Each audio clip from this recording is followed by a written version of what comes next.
On today's Golf is Ruining My Life, the most outrageous cheating story you've ever heard. That is right. Also, we have found an amazing company who are doing golf shoes that we didn't know about, and we've got some, and they're amazing.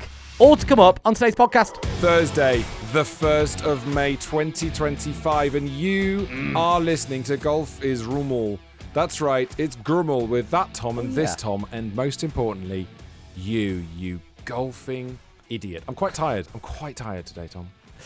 Have you played golf today? I think Yes. you have, haven't you? You've been out there. Oh, look at you. Someone is so getting ready for Scotland. Yes. Guys, if I get annihilated on these Scotland videos, just remember how hard this guy's tried. He's been out there every single day grafting. Object to that on every level, because I know for a fact you have been playing every minute. You've been doing breakfast radio and going, right, that's me done, bye, and sprinting to the golf course like some sort of 80s throwback, like some kind of Terry Wogan for 2025, heading straight to the course.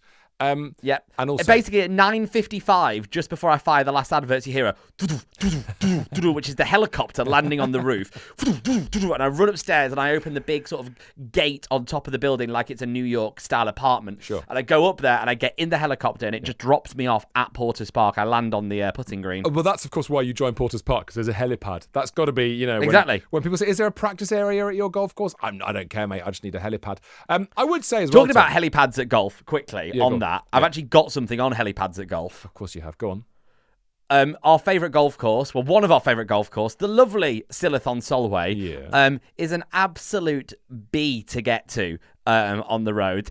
Goodness me, it's worth it, but it is a hard one to get to.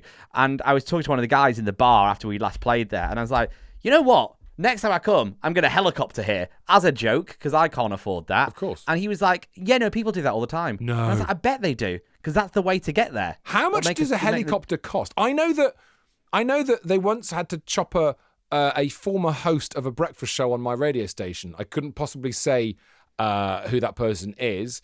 Oh, yeah. That would lead to a roller coaster of emotions. So it's probably best that I say nothing at all about who that person is. But they once had to, as I understand it, slightly unnecessarily chopper him. And it cost them most of the marketing budget to move him halfway down the country when they could have just got on the M6. Ah, interesting. I did see the other day, this is quite cool. Do you know what empty legs are on private jets? You know about these? You know about these guys? Well, empty legs on the private Tom, jets. you can tell we're making too much money from this podcast that we're suddenly talking about the private jet and helicopter industry.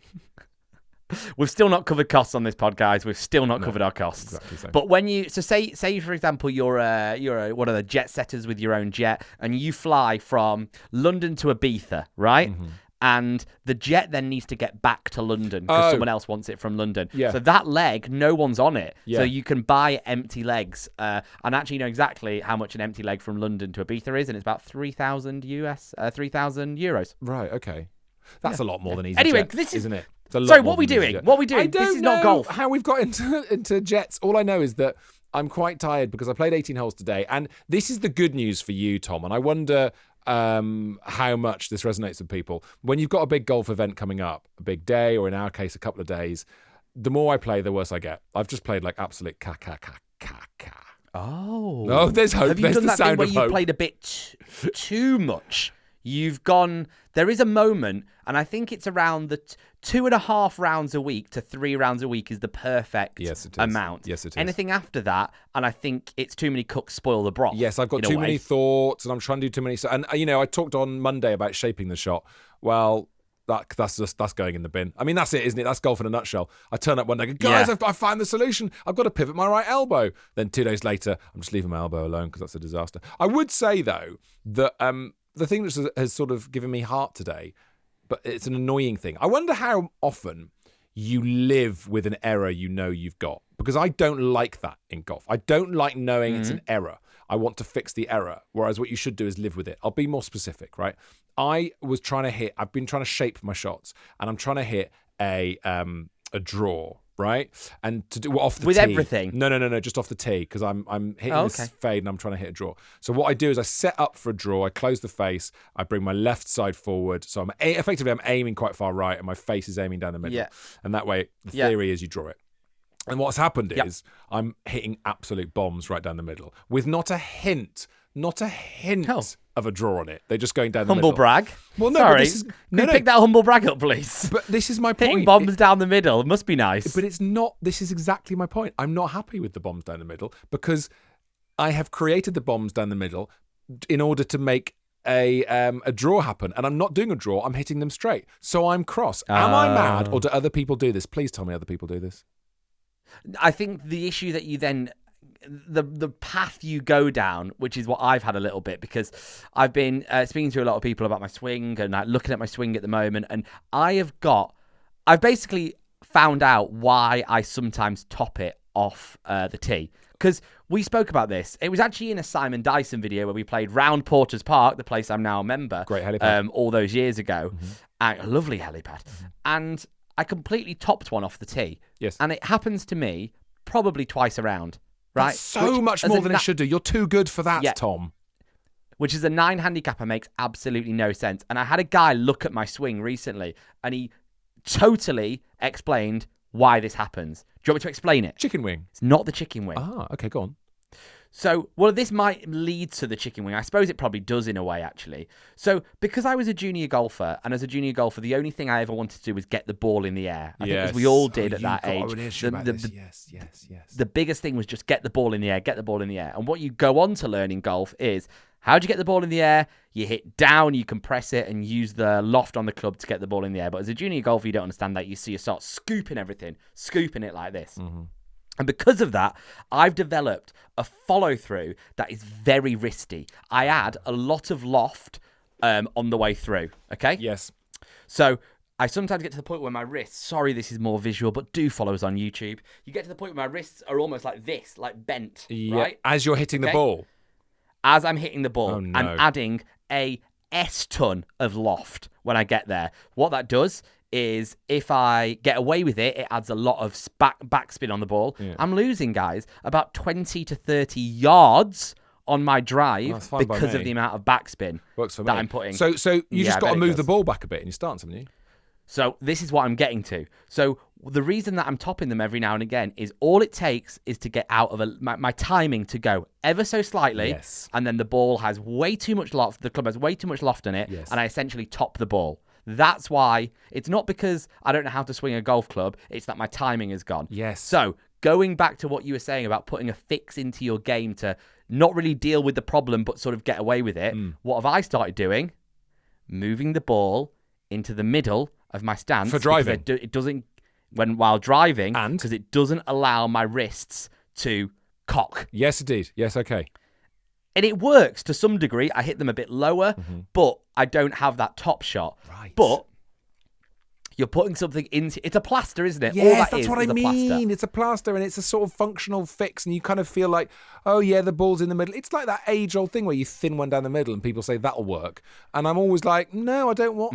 I'm going to be upset about this for a bit. I'm not going to be like, yes, it's okay. Unless I'm maybe in an intense match play situation. But broadly, if I'm putting a card together, I'm just like, ugh, I want to be getting into those positions in as perfect a way as I can. And I think that is a mistake. I recognize that in the cold light of day now, that with golf, that's always a mistake. You have to accept however you get that ball into that place, you've got to accept that and go with it. I totally agree with you. Tom, should we talk about the thing that we've got next to us? Because I think this is really interesting, and I think you lot will find this fascinating. So it is the 1st of May, so there's a lot of talk about new clubs and whatever. Yeah. But we should also be talking about new apparel and other things in the golfing world, because I didn't realize until this week, these guys, New Balance, make golf shoes. I didn't know this. And thank you so much to the guys at New Balance for sending these over. Yeah, thank you, New Balance. Because, Tom, yes, they are so cool. They are. Oh, they smell. Oh, I love that new shoe smell. Oh, my feet are going to ruin that. They are fantastic because they are like proper cool trainers. Yours just look like cool trainers. Yeah. I think we could say it. I think there's a crossover between the Nike Dunks and mine. I was going to say Dunks, but I felt like that might, it might be trouble if I mentioned them. But yeah. No, I think this is okay because I think People know what Dunks are. They have a little look of those. They are just as nice. They are gorgeous. The New Balance. I just didn't realize New Balance did golf shoes. I wear New Balance in my day-to-day life. They are the trainers that I choose to go to work in. Right. So the fact I can wear them on the golf course now is absolutely wicked. So thanks to the guys at New Balance. Here's a question for you, Tom Green, because I'm going to work after we record this. Now, here are my brand new New Balance golf shoes, which I absolutely love. First of all, worth saying, if someone else out there is of a larger footed size, hello. My shoe size is 13. It's not a brag, okay? Oh, here we Just go. get Hitting over bombs it. down the middle in size 13 feet. What does that mean? Oh, my God. I feel like I'm turning into a TikTok commenter with all this you are. boasting. But it's really hard to get shoes that fit. And these guys come in, I think they're US size 14, so they're 13 and a half. And they are so blimmin' comfortable. I've just put them on. But here's my question. After this, I'm off into work. These are golf shoes. Tom Green, do you think I can get away with wearing them at work? They just look like nice shoes. Yeah, I think you can. There's absolutely no reason why you couldn't wear those for work. I like to have the distinction. I'm not of the age where I will wear golf stuff to work because it feels too relaxed. It's like going to work in your it's like going to the shop in your PJs. Do you know what I mean? Yeah. We all want to do it. And we're all going to do it eventually, you know, when we really get to that next low ebb in our lives, which we all will, of course. But for now, when I'm on Smooth, which will happen when I'm on Smooth FM, that's when I'll wear my golf stuff to work. Until then, I refuse to give in. It's why I won't wear my sliders to go to Sainsbury's. What a vision that is.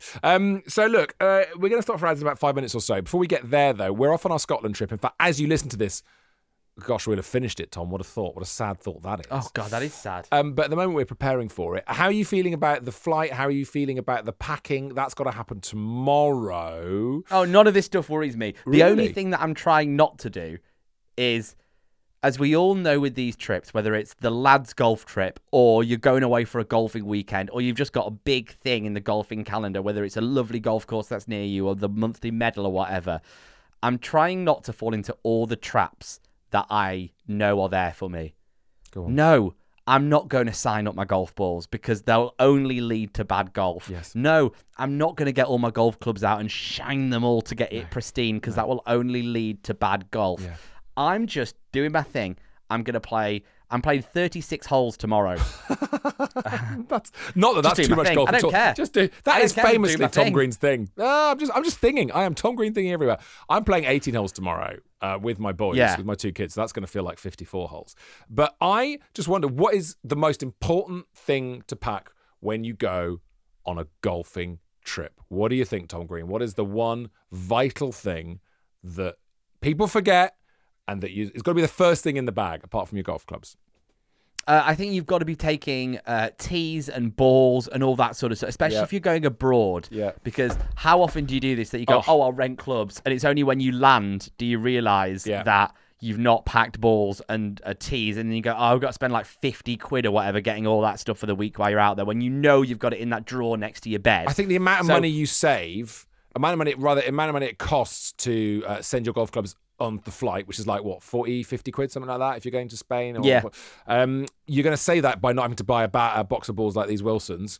You're going to save that by not having to buy those in the pro shop out there. So get those with you when you pack. I would say, Tom, it's a simple one. Multiple socks. Oh, yeah. Well, multiple socks and multiple golf tops. I think if you've got them, you want a different top for each round of golf, ideally. Yes, you do. I know that might mean that you might need 7 or 8 golf tops if you're going for a whole week, in which case I know not all of us sort of have that amount of golf clothes. Yeah. But you know what I mean? So I think not just one pair of socks a day, because I'm a classic. If I'm packing for holidays, right, assuming it's not necessarily a warm climate, I'm a one pair of socks a day kind of guy, as I am a one pair of pants kind of day kind of guy, right? We all are. But when it comes to golf trips, you got to think about the fact you're out there sweating for a whole day. So add more underwear. That's a little based on experience. A little price top tip there. You never know when you might poo yourself. There it is. It's always good to have.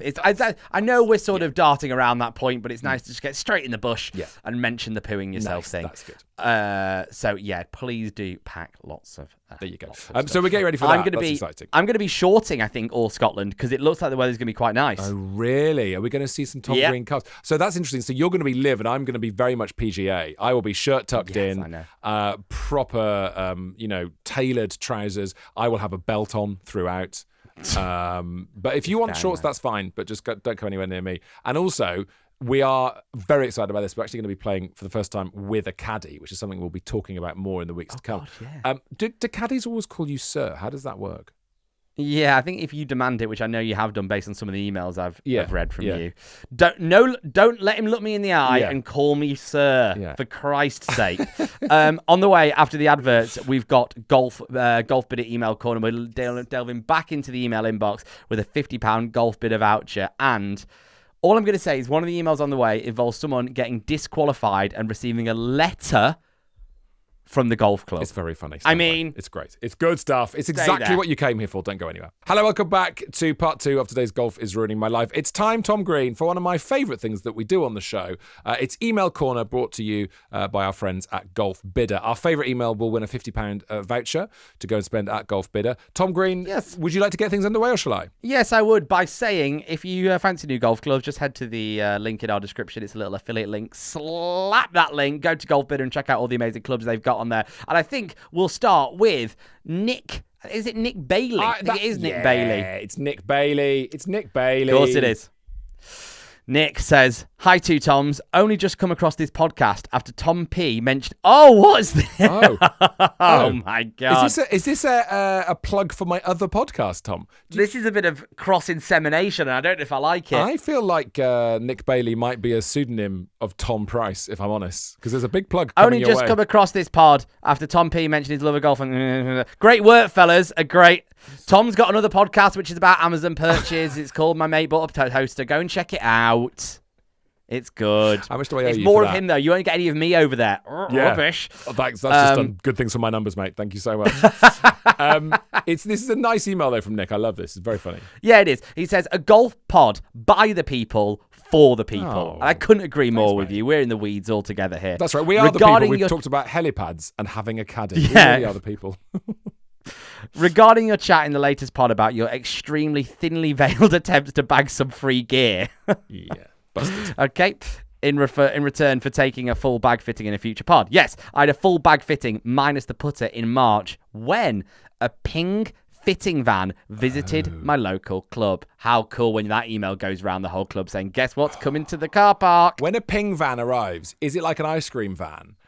But instead of like a siren or a klaxon, is it just like ping, ping, ping, ping, ping? How does that work? I think they should do that. Yeah. That would be really good. It's like in Preston when I was growing up, we used to have a DVD man. I don't know the legalities around it, and I don't think he ever had any dealings with it. Did he have an eye patch and a parrot on his shoulder? He really did. He had a big van where you could climb into the back of it. In fact, this one feels a bit weird. But my parents were always there, and he just had DVDs laid out everywhere. Oh, is this a confession? This feels weird. Anyway, less of that. Better times, simpler times. Yeah. The Ping fitting truck is in the car park, right? I've been using various models of standard length irons, not custom fitted, for the last 20 years. After trying multiple setups, the fitter suggested going half an inch longer. Yes. Yeah, because I'm 6'3" Snap. and 2 degrees more upright with the lie angle. It's mad that someone who is 6'3" would be using the same length irons as me at 5'8", and I'm normally in standard length, right? Yeah. So, and they work for me. That's probably what I'd get fitted into. Yeah. Mad that if you're 6'3" or whatever, that you wouldn't have had longer irons in there. But this is what happens if you don't get fitted. This Tom. is what happens. And you don't realise one of the reasons why you might be, I think you'd be going left if they're too short. I'm pretty sure. Correct me if I'm wrong. But you won't realise that, and you'll think it's a mistake you're making. And it's because your kit isn't helping you out. And I'm 6'3", and it's not a huge amount extra. You only need like an extra quarter inch if you're at 6'3". 6'3", by the way, I think is the number where you start to get a longer shaft. So if you're 6'1" or 2", I'm not sure you need it. But 6'3", if you're 6'3" and you're playing with normal length clubs, take a long, hard look in the mirror and go and see about getting your clubs fitted. Back to Nick. He says he's got a miserable 82 mile an hour swing speed with a 7 iron. Not miserable. And I don't know if that is too miserable. Is it? I don't think fine. That's absolutely fine. About 100 is about, I think, the beginning of medium to quick. So that's not miserable. Yeah, that's driver though, isn't it? That's driver. This Yes, good point. That's 100 miles an hour is what would put you into a stiff shaft with the driver, but the driver's going to be a lot faster because of the length of shaft than a 7 iron. So I don't know if 82. We'll speak to someone about this, whether 82 miles an hour is that bad. Yeah. Anyway, the fitter also reduced the shaft weight to 50 grams, down from 60 grams, to compensate for my lack of power. Okay. Interesting. Yes. With limited funds available, I ended up ordering the Ping G440 driver and a full set of Ping G440 irons. Oh, the G440. That's the brand new ones. They're the brand new ones. Yeah, they're the new ones. Ooh. And those G440s, the irons look so forgiving. They're a little cavity back thing, but they look glorious. Yeah. Anyway, Nick says, absolute game changer. As now hitting it 10 yards further through the bag with the irons and much straighter and often with a slight draw. Oh. Having previously been a fader, driver, which was fitted with a softer tipped stiff shaft, is going similar distances to my previous G430 model, but much straighter and with a much tighter dispersion. Oh, I love a tight dispersion. It's all about the tight dispersion. Who here really feels that length is an issue? If you're hitting drives that are over 210, I'm going to say, it doesn't matter. Length, I mean, obviously it'd be nice to be closer, I guess, but it's all about dispersion for me. It's all about dispersion. I totally agree with you. Fitting costs nothing, so get it done, people. Your swing changes over time almost unnoticeably. So as you would with your glasses prescription, get a checkup. Cheers. Nick GB, handicap 13.8, age 56. Telephone 07. No, I won't do that. I won't read that. I was going to say, his phone number on it. Nick, you flirt. We're going to go. Maybe we just call him and do a private pod. Is that weird? Just talk about being 6'3". Hello to Adam Clark, our next email of the day. Here on email special. Afternoon, chaps. Just wanted to share my story on why the Masters was even more special for me this year. Over the last 18 months, my dad has been in and out of hospital with heart issues, and unfortunately, over the Masters weekend, he was back in hospital with some more issues. He is not a big golf fan, but like most of the country, showed interest in how Rory was getting on over the first few days. Of course. Now, this is a story I'm hearing again and again after what Rory did. It's one of those punch-through moments. We all know those moments in sport, maybe in the Olympics where a sprinter comes out of nowhere, or maybe Andy Murray in Wimbledon. And this was that for Rory, wasn't it, in golf? It was amazing. 100%. It was brilliant. He was saying, I watched an interview with him, he was saying the amount of people that he'd spoke with in the last few weeks has been wild. He said he got phone calls from 2 presidents. Mad. No. Now, who do we think that is? One's clearly Trump, but who else? Obama? Is Obama a golfer? Yeah. I think, well, there's only about 3 or 4 presidents alive, so yeah, you could probably work out. But Obama was a massive golfer. Anyway, I set my dad up with my iPad so he could sit and watch it whilst on the ward. And during visiting hours, we were sitting together watching it, and he would then continue to watch it into the night. On Sunday night, he had most of the doctors keep coming by his bed to check on him. But more importantly, far more importantly, check on how the golf was going. Yes, I bet. This is so lovely. During the playoff hole, there were multiple doctors and nurses all crowded around his bed, watching, cheering on Rory in hushed tones. So if anyone... That's incredible. If anyone did have any cardiac issues that night, and sadly they weren't treated straight away, I'm afraid you can blame Rory Mcilroy. That's clearly what we're discovering. Yeah. Also, who needs private healthcare? Just get a size subscription and an iPad, get that set up, and it translates to everyone being around you. Yeah. Thankfully, he's now back home doing well and has now asked if he can come out with me for a round of golf to ride in the buggy. It has taken 65 years, but I think the golf bug has finally got him. All the best. Love, Adam. That is such a great email, Adam. I absolutely love it. What a wonderful story. No, you're crying. I'm not crying. You're crying. Yeah, exactly. No, I'm just thinking, we should really give Adam the 50 quid. I did think this halfway through, Adam. You feel like you should win. Let us, do you know what we'll do? We'll sort out some Golf is Ruining My Life merch. How does that sound, Adam? Yeah. Does that sound okay? I know it's not as good, Adam. Sorry. It's not as good, is it? But I've not got anything else to offer They're you. lovely hoodies. Sorry. If you want one, golfisruiningmylife.co.uk. Yes, Adam, let us know your size. We'll send you one. Okay, this is an anonymous emailer. Oh, my God. Can I just say congratulations, Tom, on eliminating the names already? Because there are a lot of names in here. We have to make it anonymous. You're going to find out why. No one, by the way, has asked for this to be anonymous. We just think it's best that it is. It's very, very funny. All these names are made up. Places have been changed to protect people's anonymity. Lovely. Hi, Toms. Loving the pod. Never thought I'd be emailing in, but feel like this needs to be mentioned. Oh, can you hear this? Hang on. Do you hear that? Oh, someone at your front door. Yeah. Should I get it? Or I'll leave it. No, let's crack on. Back to you.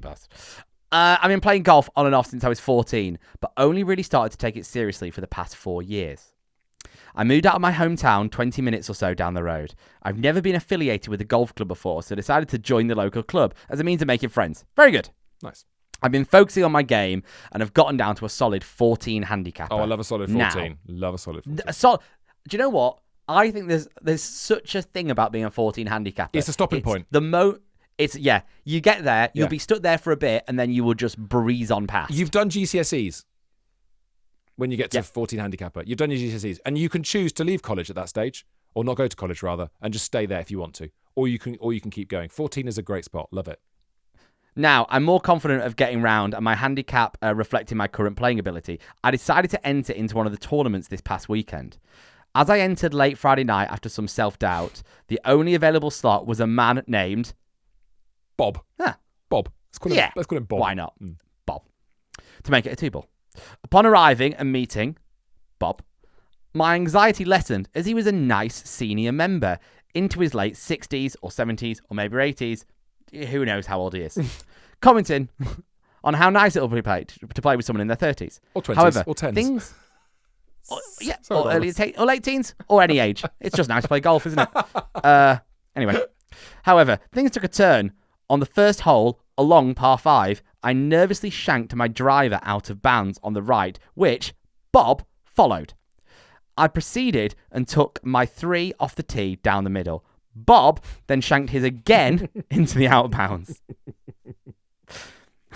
We finished the hole, and I took my bogey, which I was happy with, but Bob told me he got a bogey also. Oh, Bob's lying. Huh. Bob's lying.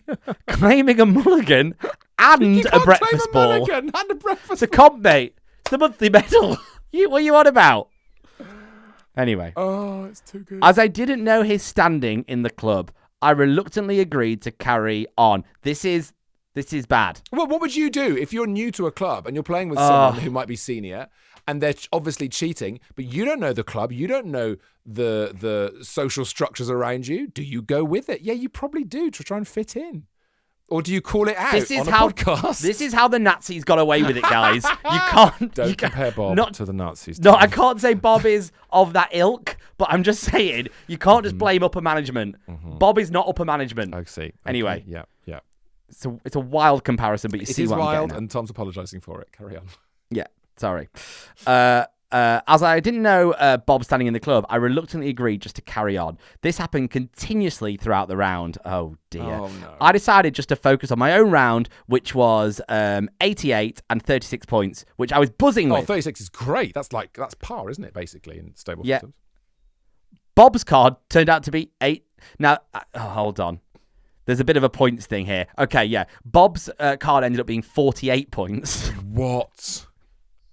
Oh, dear. Which really didn't add up, as he was always a shot or two behind through the whole round. Oh, no.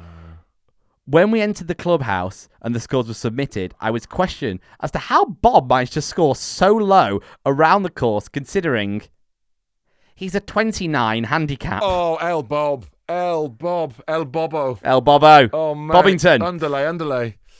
I explained that I thought he was cheating and he wasn't being honest with me, but instead I was only focusing on my own game. Okay? As a result, I had my card revoked. What? And me and Bob were both removed from final standings. I think that's really unfair. I've now received a formal warning going forward in comps. I'll certainly be avoiding Bob on further tee sheets. I can't believe. Is that right Mad. that he has been I mean, I guess it seems technically right that his card isn't allowable because it was signed off by Bob and it's established that Bob is a cheat here. Yeah. But to give him the telling off afterwards and the follow-up emails and all that nonsense, that feels like an overreach there. That is not his fault, really. Yeah, it's hard, isn't it? Because on one side of the argument, you've got maybe a bit of like social uncomfortableness. Yeah. Which no one wants, and especially being a new member in a competition, you don't want to be that person that goes, hold on, no, you can't do that. So that you've got that, which is not really fair to put someone under that pressure. And then you've now got, okay, so we went along with it, and now you're really punishing him. It's hard. That is very funny. But very fun. Most importantly, it's very funny. Yeah, and it means that you get the golf bid about it. And But anonymous person, you have, congratulations, won £50 to spend Yes. at Golf Bidder. So you could buy Now- Bob a new giant hat. Sombrero, maybe.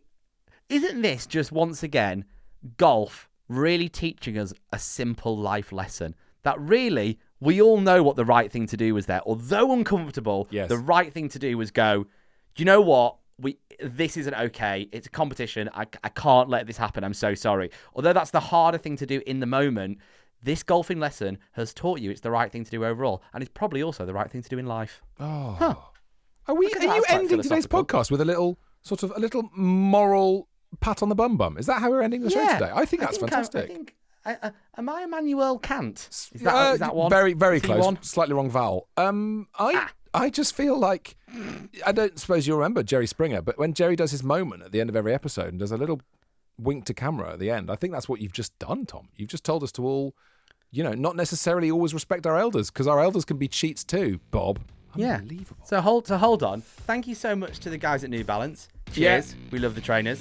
Thank you so much to Golf Bidder. We love you. And thank you so much for listening. Thank you. And remember, folks, just because they're older doesn't mean they're wiser. See you next time. Bye-bye.